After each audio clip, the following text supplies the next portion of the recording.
성경 말씀 읽어드리겠습니다. 민수기 20장 1절부터 13절까지 하나님의 말씀을 읽겠습니다. 첫째 달에 이스라엘 자손 곧 온 회중이 신광야에 이르러 백성이 가데스에 머물더니 미리암이 거기서 죽음에 거기에 장사되니라. 회중이 물이 없으므로 모세와 아론에게로 모여드니라. 백성이 모세와 다투어 말하여 이르되 우리 형제들이 여호와 앞에서 죽을 때에 우리도 죽었더라면 좋을 뻔하였도다. 너희가 어찌하여 여호와의 회중을 이 광야로 인도하여 우리와 우리 짐승이 다 여기서 죽게 하느냐? 너희가 어찌하여 우리를 애굽에서 나오게 하여 이 나쁜 곳으로 인도하였느냐? 이곳에는 파종할 것이 없고 무화과도 없고 포도도 없고 석류도 없고 마실 물도 없도다. 모세와 아론이 회중 앞을 떠나 회막문에 이르러 엎드림에 여호와의 영광이 그들에게 나타나며 여호와께서 모세에게 말씀하여 이르시되 지팡이를 가지고 내 형 아론과 함께 회중을 모으고 그들의 목전에서 너희는 반석에게 명령하여 물을 내게 하라. 내가 그 반석이 물을 내게 하여 회중과 그들의 짐승에게 마시게 할지니라. 모세가 그 명령대로 여호와 앞에서 지팡이를 잡으니라. 모세와 아론이 회중을 그 반석 앞에 모으고 모세가 그들에게 이르되 반역한 너희여 들으라. 우리가 너희를 위하여 이 반석에서 물을 내려 하고 모세가 그의 손을 들고 그의 지팡이로 반석을 2번 치니 물이 솟아나오므로 회중과 그들의 짐승이 마시니라. 여호와께서 모세와 아론에게 이르시되 너희가 나를 믿지 아니하고 이스라엘 자손의 목전에서 내 거룩함을 나타내지 아니한 고로 너희는 이 회중을 내가 그들에게 준 땅으로 인도하여 드리지 못하리라 하시니라. 이스라엘 자손이 여호와와 다투었으므로 이를 무리라 하니라. 여호와께서 그들 중에서 그 거룩함을 나타내셨더라.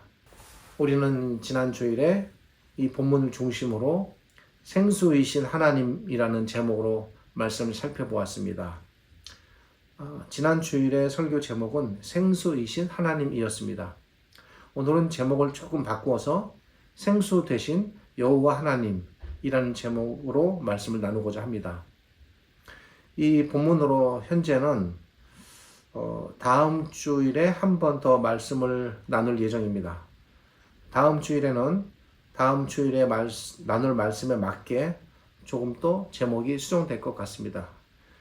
그리고 어쩌면 다음 주일에 못 마치게 되면 한 번 더 전하게 될지도 모르겠습니다.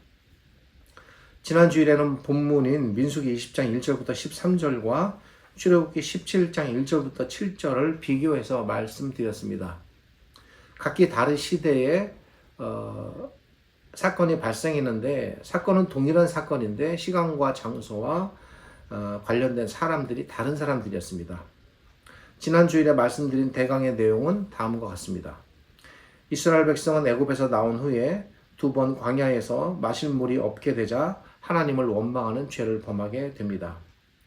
그런데 이스라엘 백성이 2번에 걸쳐 마실 물로 인해 하나님을 원망했던 2번의 사건은 동일한 사건이 아니라 각기 다른 시기에 각기 다른 사람들이 범한 일이었음을 말씀드렸습니다. 첫 번째 이스라엘 백성이 마실 물이 없어 하나님을 원망한 사건은 출애굽기 17장 1절부터 7절에 기록되어 있습니다. 그리고 두 번째 이스라엘 백성이 마실 물이 없어 하나님을 원망한 일은 본문인 민수기 20장 1절부터 13절에 기록되어 있습니다. 이스라엘 백성이 마실 물이 없어 하나님을 원망했던 첫 번째 사람들은 애굽에서 살다가 나온 출애굽 1세대 사람들이었습니다. 물론 20세 이하의 어린 자녀들이 속해 있었기 때문에 그 아이들까지를 완전히 배제할 수는 없습니다만 주 연령층을 말한다면 그렇게 된다는 것입니다. 이들은 애굽에서 나온 후에 2개월이 채 못 되어 신광야의 르비딤에 도착하게 되었고 그곳에서 마실 물이 없게 되자 하나님을 원망하게 됩니다.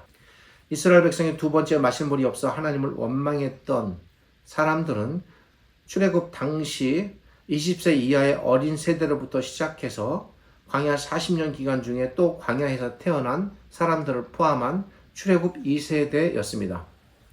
이스라엘 백성은 12정탐꾼 사건으로 인해 40년간 광야에서 모두 죽게 될 것이다 라는 선고를 받은 후 광야 40년 생활이 거의 끝나갈 무렵에 신광야의 가데스에서 미리암이 죽은 후에 이제 남은 출애굽 1세대는 모세, 아론, 여호수아, 갈렙만 남게 되었습니다.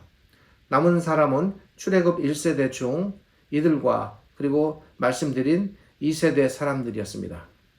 이스라엘 백성은 40년이 지난 후에 물이 없게 되자 이스라엘 백성은 또다시 40년 전 자기들의 아버지 세대들이 범했던 것과 똑같은 잘못을 범하며 물로 인해 하나님을 원망하게 됩니다.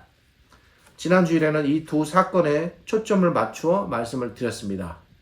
그것은 이스라엘 백성은 하나님의 놀라운 출애굽 사건을 경험했던 출애굽 1세대나 그리고 애굽에서의 하나님의 특별하신 애굽에서의 보호하심으로 그렇게 은혜를 받았고 그리고 애굽에서 나온 이후에도 만나와 메추라기를 먹으며 불과 구름 기둥으로 40년간 하나님의 보호하심을 받은 이 세대들이 모두 다르지 않았다는 것입니다. 이스라엘 백성은 출애굽을 통해 아무리 놀라운 하나님의 능력을 보고 듣고 경험했어도 눈앞에 마실 물이 없게 되자 하나님을 원망하며 하나님으로부터 등을 돌렸습니다. 그 자손들 세대 역시 경험할 수 없는 놀라운 하나님의 돌보심을 경험했음에도 불구하고 여전히 하나님께 부정적이었고 불평과 불만을 가득 안고 살아왔음이 40년간의 생활이 이러했음을 보여주는 사건이 이 사건입니다. 이스라엘 백성의 자녀 세대가 그들의 부모 세대와 결코 다르지 않았음을 보여주는 증거가 이 두 번째 반석에서 솟아난 물 사건이 기록되어 있는 민수기 20장이 되겠습니다. 그러나 그럼에도 불구하고 기록자가 본문을 기록한 목적은 이스라엘 백성의 죄악을 지적하고 드러내고자 하는 데 있지 않다고 말씀드렸습니다. 분명히 잘못입니다만 그 잘못 자체를 중요한 문제로 여기서는 기록하지 않는다는 것입니다. 기록자가 반석에서 솟아난 물 사건을 기록한 목적은 이스라엘 백성 1세대, 2세대가 이렇게 모두 대를 이어 악하였음에도 불구하고 하나님께서 은혜를 베푸셔서 그들을 벌하시거나 심판치 않으시고 그럼에도 불구하고 자기 백성을 반석에서 나오는 물로 먹이셨다는 사실입니다. 출애굽기 17장에 기록된 반석에서 솟아난 물 사건과 민수기 20장에 기록된 반석에서 솟아난 물 사건 모두 동일한 관점에서 기록자는 하나님께 대한 이 사실을 우리에게 가르치고 있습니다. 즉 기록자는 이스라엘 백성이 한 번도 아니고 두 번씩이나 마실 물로 인해 하나님을 원망하였음에도 불구하고 하나님께서는 얼마나 길이 참으시며 은혜를 베풀어 주셨는가. 하나님께서는 마실 물이 없어 하나님을 원망하는 이스라엘 백성을 벌하시고 징벌하시고 진노하시기보다는 도리어 그들에게 친히 반석에서 생수를 내시어 먹이심으로써 동일하게 두 번 같은 일을 벌리심으로써 자기 백성을 돌보셨다는 사실에 초점을 맞추고 있는 것입니다. 자기 백성을 생수로 먹이심으로써 자기 백성을 친히 돌보시는 하나님, 출애굽기 17장과 민수기 20장은 우리에게 이 사실을 반복적으로 지속적으로 가르치고 있습니다. 그런데 하나님께서 이렇게 길이 참으시며 자기 백성을 생수로 먹이셨다는 사실은 두 사건에서 드러난 이스라엘 백성의 잘못을 통해서만 드러나지 않습니다. 하나님께서 자기 백성의 잘못에 대해 길이 참으시며 자기 백성을 생수로 먹이셨다는 이 놀라우신 하나님의 은혜에 대한 기록은 특별히 민수기 20장에 나타나는 모세와 아론의 행동을 통해 더욱 분명하게 드러나게 됩니다. 특별히 반석에서 물이 솟아나는 사건에서 모세와 아론과 관련해서 발생한 이 일은 출애굽기 17장에서는 발생하지 않은 일이고 민수기 20장에만 등장하는 독특한 사건이 되겠습니다. 두 번째 반석에서 솟아난 물 사건에서 모세와 아론은 분명히 하나님께 큰 잘못을 범하게 됩니다. 하나님께서는 이 부분과 관련해서 분명 모세와 아론의 잘못이 컸음에도 불구하고 이를 참으시며 이스라엘 백성을 생수로 먹이셨다는 사실은 민수기 20장에서 중요한 사실로 부각됨을 우리가 알아야 하겠습니다. 그렇다면 민수기 20장에 나타나는 모세와 아론의 잘못은 무엇일까? 우리는 이 문제를 살펴보겠습니다. 하나님께서는 이스라엘 백성이 마실 물이 없어 불평을 할 때에 말씀드렸듯이 출애굽기 17장과 민수기 20장에서 각각 2번 모세를 통해 이스라엘 백성에게 마실 물을 반석에서 내주셨는데 주목해야 할 부분이 있습니다. 그것은 각각 그 방법이 다르셨다는 것입니다. 하나님께서 출애굽기 17장에서 첫 번째 이스라엘 백성에게 반석에서 물을 내게 하실 때는 출애굽기 17장 6절을 통해 모세에게 지팡이로 반석을 치라고 말씀하셨습니다. 이에 대하여 출애굽기 17장 6절은 이렇게 말합니다. 내가 호렙산에 있는 그 반석 위 거기서 내 앞에 서리니 너는 그 반석을 치라. 그것에서 물이 나오리니 백성이 마시리라. 첫 번째 반석에서 물을 내게 하실 때에는 하나님께서 모세에게 반석을 치라고 명령하셨습니다. 이 하나님의 명령에 따라 모세는 호렙산에 있는 한 반석을 쳤고 그러자 거기에서 물이 솟아났습니다. 그런데 두 번째 하나님께서 반석에서 물을 내게 하실 때에는 민수기 20장입니다. 하나님께서 첫 번째와 다르게 명령을 내리셨습니다. 두 번째로 하나님께서 반석에서 물을 내게 하실 때에는 모세에게 지팡이로 반석을 치라는 것이 아니라 하나님께서 모세에게 지팡이는 들고 있되 다만 반석에게 물을 내라고 명령만 하라고, 그러니까 모세가 말로 명령만 하라고 그렇게 말씀하셨습니다. 이에 대하여 본문 8절은 이렇게 말합니다. 지팡이를 가지고 네 형 아론과 함께 회중을 모으고 그들의 목전에서 너희는 반석에게 명령하여 물을 내게 하라. 내가 그 반석이 물을 내게 하여 회중과 그들의 짐승에게 마시게 할지니라. 출애굽기 17장과는 전혀 다른 방법을 하나님께서 시행하라고 모세에게 말씀하셨습니다.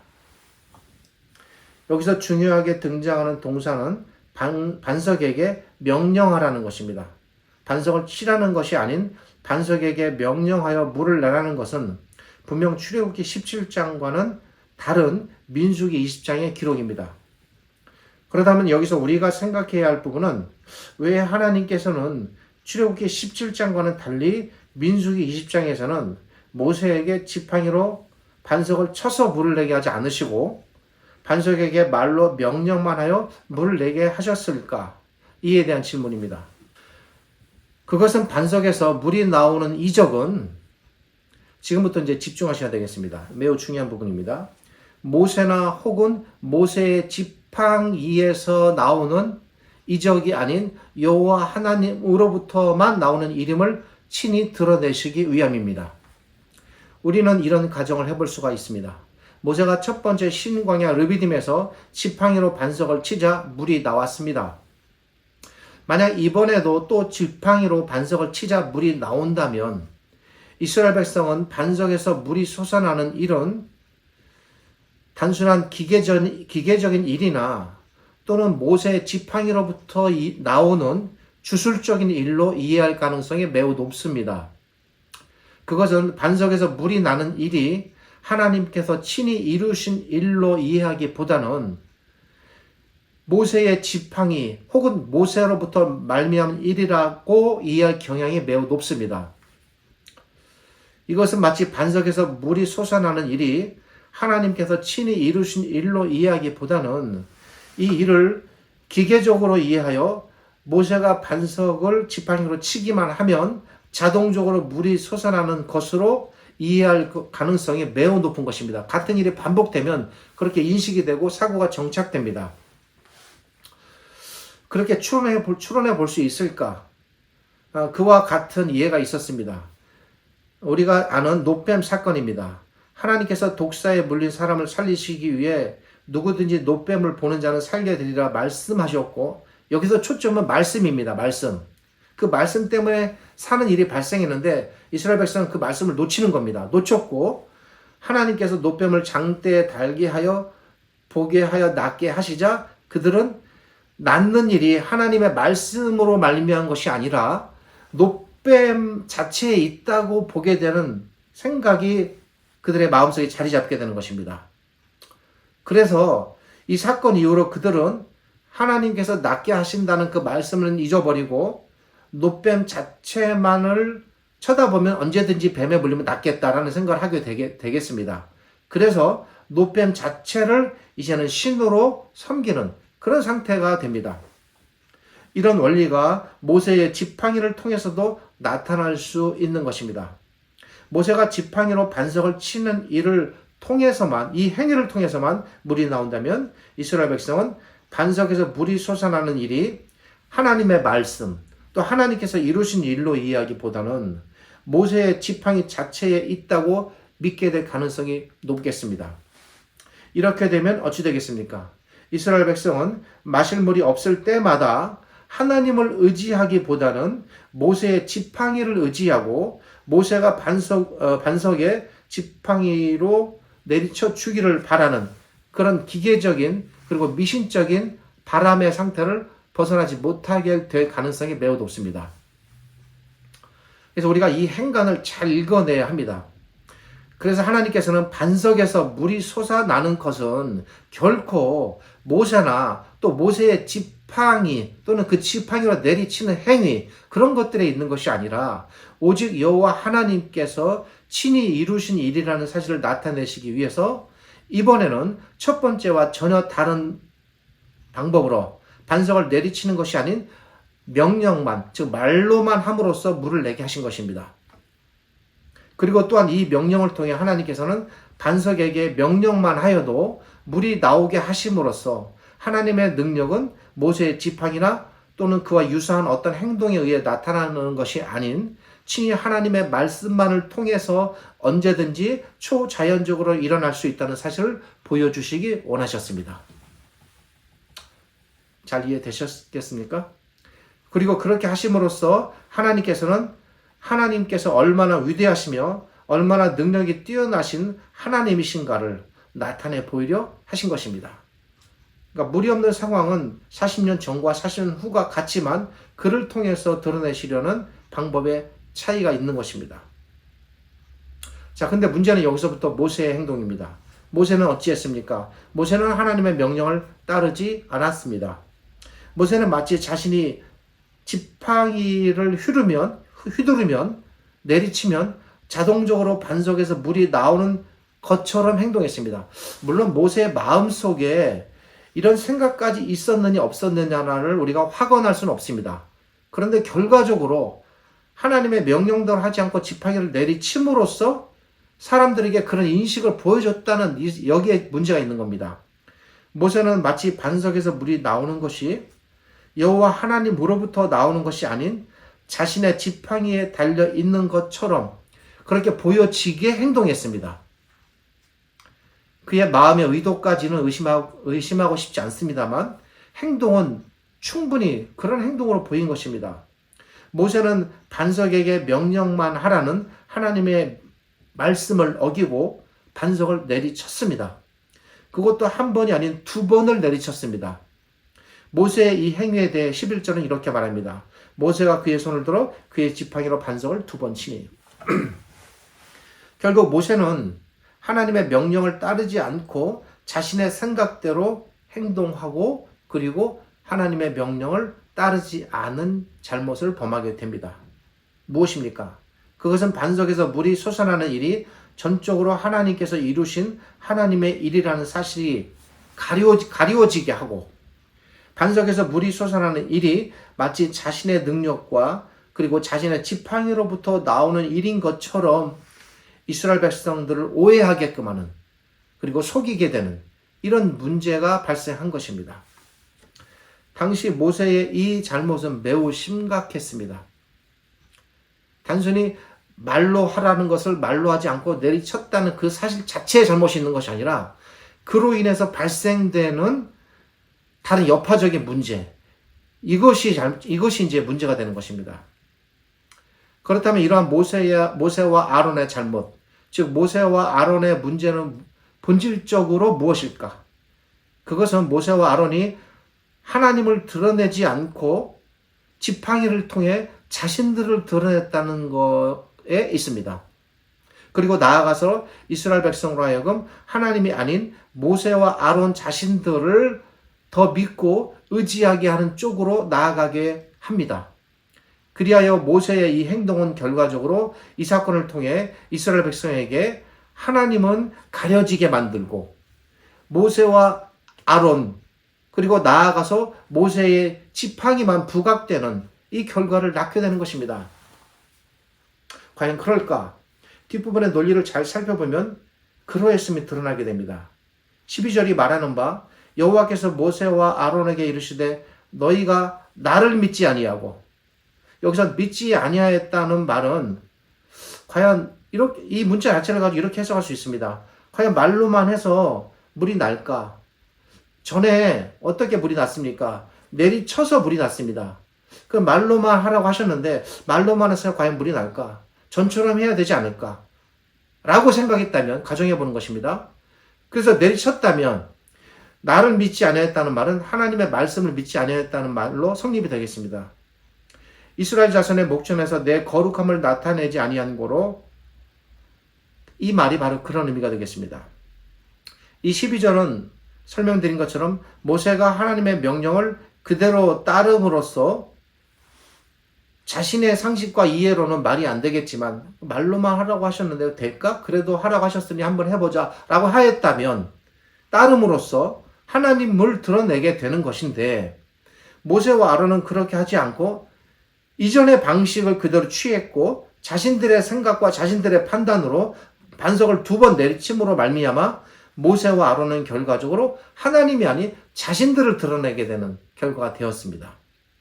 이것이 하나님께서 말씀하신 너희가 나를 믿지 아니하고 이스라엘 자손의 목전에서 내 거룩함을 나타내지 아니하였다라는 말의 의미가 되겠습니다.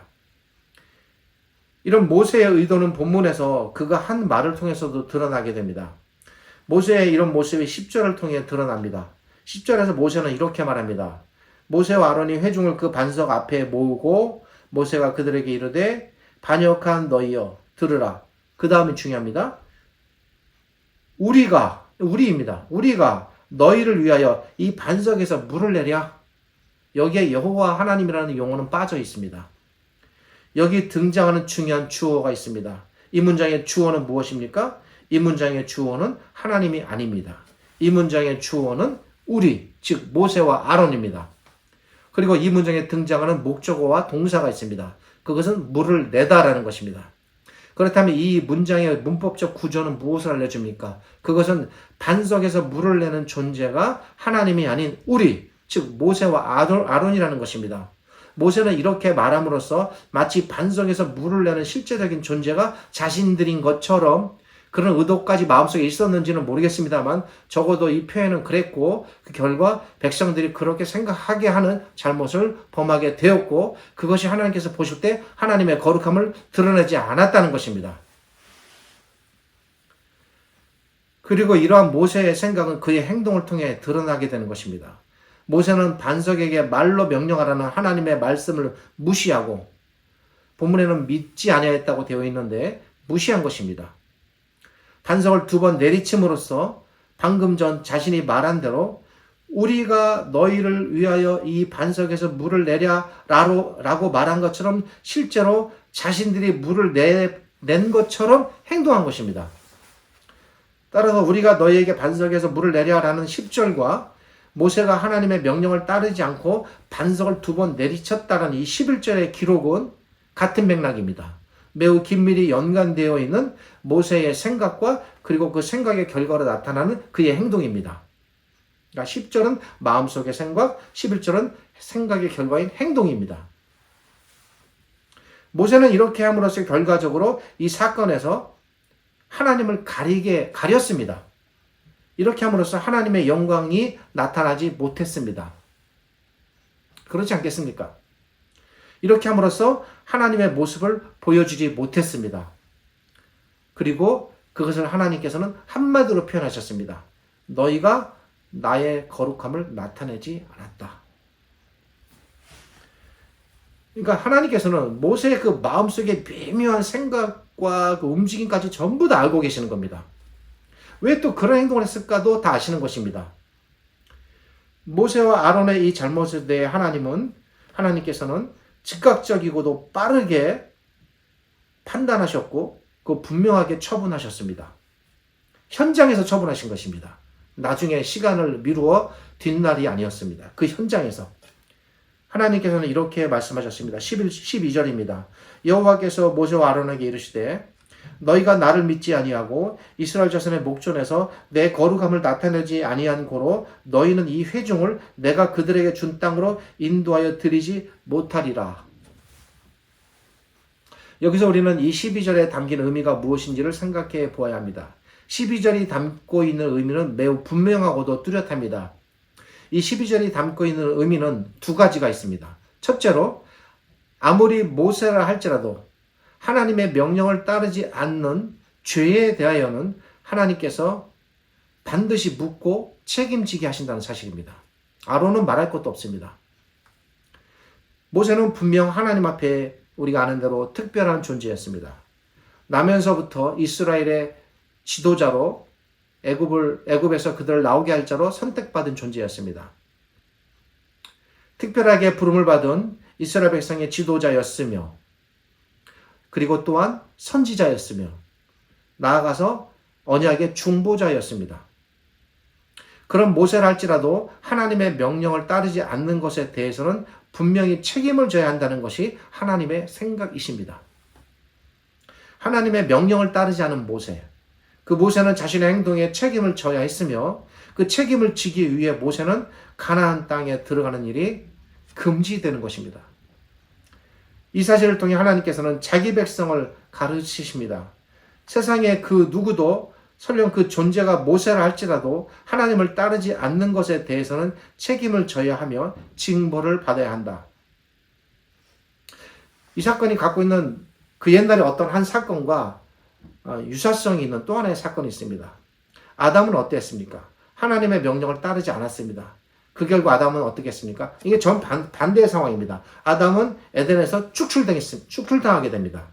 모세도 하나님의 명령을 따르지 않았습니다. 결과 어떻게 됐습니까? 모세는 에덴으로 표현되는 이 가나안 땅에 들어가지 못하게 됩니다. 그러니까 축출된 거라는 측면에서 둘 다 같은 상황이 발생된 것입니다. 하나님께서는 모세와 아론을 가나안 땅에 들이지 않으시겠다는 이 선언을 통해 자기 백성에게 중요한 사실을 지금 모세와 아론뿐 아니라 이스라엘 백성 전체에게 지금 가르치고 계시는 것입니다.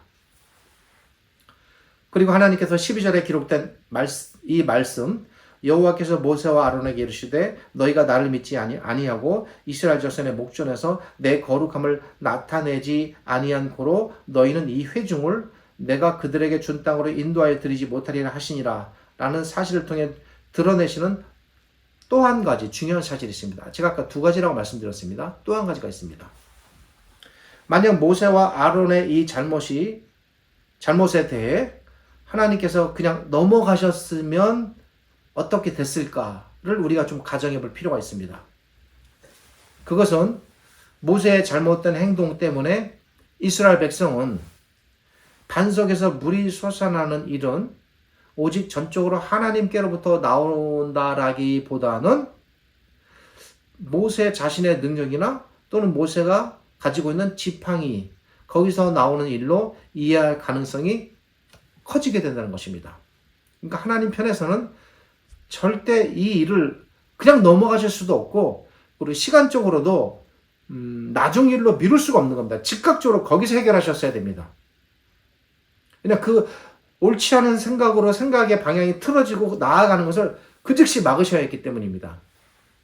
하나님께서는 빠르게 모세의 잘못을 엄히 지적하시고 모세에게 그 책임을 지게 하심으로써 이 잘못된 방향으로 나아갈 여지를 막으시는 것입니다. 그것은 반석에서 물이 솟아나는 일은 결코 모세 자신의 능력이나 또 모세의 지팡이를 통해서 이루어지는 기계적인 또 주술적인 일이 아니라는 것입니다. 하나님께서는 모세의 잘못을 백성 모두가 알 수 있도록 현장에서 드러내시고 그에 따른 합당한 책임을 지게 하심으로써 반석에서 물이 솟아난 일은 결코 모세 자신이나 모세의 지팡이를 통해 이루어지는 일이 아닌 여호와 하나님께서 친히 이루신 일이라는 사실을 바로잡으신 겁니다. 그러니까 이게 잘못된 걸 지금 이 현장에서 바로 지금 교정하시고 바로 잡으시는 겁니다. 그렇게 함으로써 하나님 자신을 드러내신 것입니다. 정리하면 이렇게 되겠습니다. 하나님께서는 모세의 잘못을 지적하시고 그에 대한 책임을 지게 하심으로써 반석에서 물이 솟아난 일은 모세나 모세의 지팡이가 이룬 일이 아니라 오직 여호와 하나님께서 신이 이루신 일이다 라는 사실을 다시 드러내셨습니다. 처음에 그 의도로 명령만 하라고 말씀하셨기 때문에 잘못된 것을 잡아 다시 하나님 자신의 존재를 드러내시는 것입니다. 자, 이렇게 되면 하나님께 대하여 어떤 결과가 나타나겠습니까? 그것은 모세가 자신의 잘못으로 가린 하나님의 영광, 하나님의 능력, 하나님의 위대하심, 하나님의 선하심이 이제 드러나고 나타나게 되는 것입니다. 그 모세에 대한 그 처분을 이스라엘 백성이 들었을 때 어떠했겠습니까? 아, 잘못했구나. 모세도 잘못했구나. 모세도 잘못하면 저렇게 되는구나. 반석에서 물이 솟아난 것은 오직 하나님의 일이구나. 이렇게 이해가 다시 제자리로 돌아오게 되는 것입니다. 이렇게 하심으로써 하나님께서는 모세의 잘못을 바로잡으시고 또 모세의 잘못으로 인해 가리워졌던 하나님의 거룩하심을 친히 이제 비로소 나타내 보이시게 되는 겁니다. 자, 바로 이러한 이유 때문에 13절은 반석에서 솟아난 물은 모세가 만들어낸 이적이 아니라 하나님께서 친히 만들어내신 이적, 물이라는 사실을 강조하심으로써 결국 가려졌던 하나님의 거룩하심이 하나님에 의하여 다시 친히 드러나게 되었음을 알려줍니다. 13절은 바로 이러한 의미로 이렇게 말합니다. 이스라엘 자손이 여호와와 다투었으므로 이를 무리라 하니라. 여호와께서 그들 중에서 그 거룩함을 나타내셨더라. 조금 전에 어땠습니까? 모세와 아론에게 너희가 나의 거룩함을 나타내지 아니하였다. 그런데 이번에 어떻게 됐습니까? 13절에 여호와께서 자신의 거룩함을 나타내셨다. 이렇게 되는 겁니다. 지난 주일에는 두 번에 걸친 이스라엘 백성의 잘못에 대하여 우리가 살펴보았습니다. 오늘은 하나님의 거룩함을 나타내지 못한 모세와 아론의 잘못을 살펴보았습니다. 그러나 그럼에도 불구하고 이 사건의 기록 목적은 이스라엘 백성이나 모세와 아론의 잘못을 드러내고 지적하는 것 자체에 있지 않음을 우리가 알아야겠습니다. 어둠이 강하면 강할수록 어둠의 대비에 나타나는 빛의 밝기는 더 환하게 보일 것입니다. 이스라엘 백성과 모세의 잘못이 얼마나 심각하고 잘못된 것인가가 분명해지고 드러날수록 그를 통해 드러나는 하나님의 은혜와 자비로우심은 더 강하게 부각됩니다. 잘 생각해 보십시오. 이스라엘 백성은 물이 없을 때마다 하나님을 원망했습니다. 모세와 아론은 어떠했습니까? 하나님의 거룩함을 나타내지 못하고 오히려 이걸 빌미로 해서 자신들을 드러내는 잘못을 범했습니다. 그러나 여러분 어떻습니까? 이러한 이스라엘 백성과 모세와 아론의 잘못에 대해 하나님께서 어떠하셨습니까?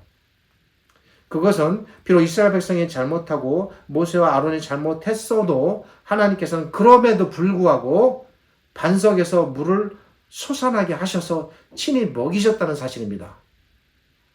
여러분 같으면 어떻습니까? 반석에 분명히 명령하라고 하셨습니다. 근데 말을 듣지 않았습니다. 믿지 않습니다. 과연 그게 가능할까? 그리고 내리쳤습니다. 그럼 화가 나셔서라도 물을 안 내주실 수도 있는 것입니다. 왜 내 말을 듣지 않느냐? 그럼 거기에 대해서는 하나님께서 침묵하셨습니다. 출애굽기 17장과 마찬가지로 민수기 20장에서 반석에서 솟아난 물 사건이 기록된 성경의 목적이 여기에 있는 것입니다.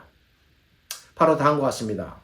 여호와 하나님께서는 비록 자기 백성이 잘못하고 실수하고 심지어 죄를 범할지라도 그럴지라도 결코 하나님의 선하심을 잃지 않으시고 친히 자기 백성을 먹이시고 돌보시고 지키시는 하나님이시다. 본문은 우리에게 이 사실을 가르치고 있는 것입니다. 명령을 따르지 않는 잘못된 행동에도 불구하고 거기에 대해서는 일체 침묵하시고 반석에서 물을 내어 먹게 하셨습니다. 바로 이 이유 때문에 비록 본문에 이스라엘 백성과 모세와 아론의 잘못이 분명함에도 불구하고 설교의 초점은 기록된 말씀의 목적은 그들의 잘못과 죄를 드러내고자 하는 것이 아니라, 그것을 지적하여 심판하고자 하는 것이 아니라, 그럼에도 불구하고 하나님의 은혜가 얼마나 한량없이 그들에게 베풀어졌는가, 이거를 말하고자 하는 것입니다. 그래서 제 설교의 제목은 생수 대신 여호와 하나님이십니다. 이스라엘 백성과 모세와 아론의 잘못이 핵심이 아닙니다. 다음 주일에는 계속해서 그렇다면 정말 우리의 여호와 하나님께서는 친히 우리에게, 즉 하나님의 백성 모두에게 정말 생수가 되시는 하나님이신가? 이 구약의 사건에서만 나타나는 것인가? 이 원리가 계속 살아서 작동되는가?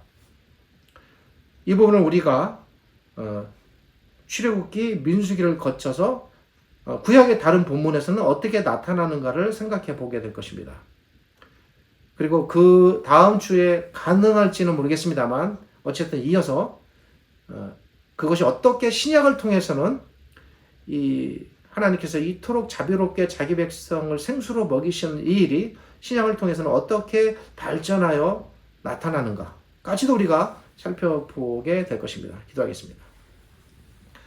하나님 감사합니다. 오늘 말씀을 통해서 하나님께서 얼마나 자비로우시고 자기 백성을 먹이시고 돌보시는 은혜로우신 하나님이신가를 배웠습니다. 이스라엘 백성과 모세처럼 저희도 분명 잘못된 존재들이고 많은 부분에서 실수와 오류가 있겠습니다만, 그럼에도 불구하고 우리가 이렇게 살아가는 것은 전적인 하나님의 은혜이고 한량없이 베푸시는 하나님의 사랑과 자비로우심 때문임을 고백합니다. 그 옛날 이스라엘 백성들을 광야에서 생수로 먹이신 하나님, 여전히 지금도 저희에게 생수로 먹이시고 그 생수로 인해 우리가 살아가는 존재가 되었습니다. 지금은 우리 주님 예수 그리스도의 은혜와 죄를 지극히 사랑하시는 아버지 하나님의 크신 사랑과 오늘 이 말씀으로 과연 하나님께서 우리를 어떻게 돌보시는가를 친히 깨닫게 하시고 알게 하셔서 더 하나님께 대하여 감사한 마음을 갖게 하시고 그 하나님을 온 마음을 다하여 섬기고 따르게 하시는 성령 하나님의 함께 하심이 오직 여호와 하나님만이 자기 백성을 마시게 하시는 참 생수 되심을 알고 믿고 나아가는 우리 모든 신자들에게 하나님께서 베풀어 주시는 이 거룩한 생수가 우리 안에 그리고 우리의 삶 가운데 항상 가득하고 샘솟듯 넘쳐나시게 하시고 그러한 은혜가 우리 모두에게 임하기를 우리 주님 예수 그리스도의 이름으로 축복하며 기도드립니다. 아멘.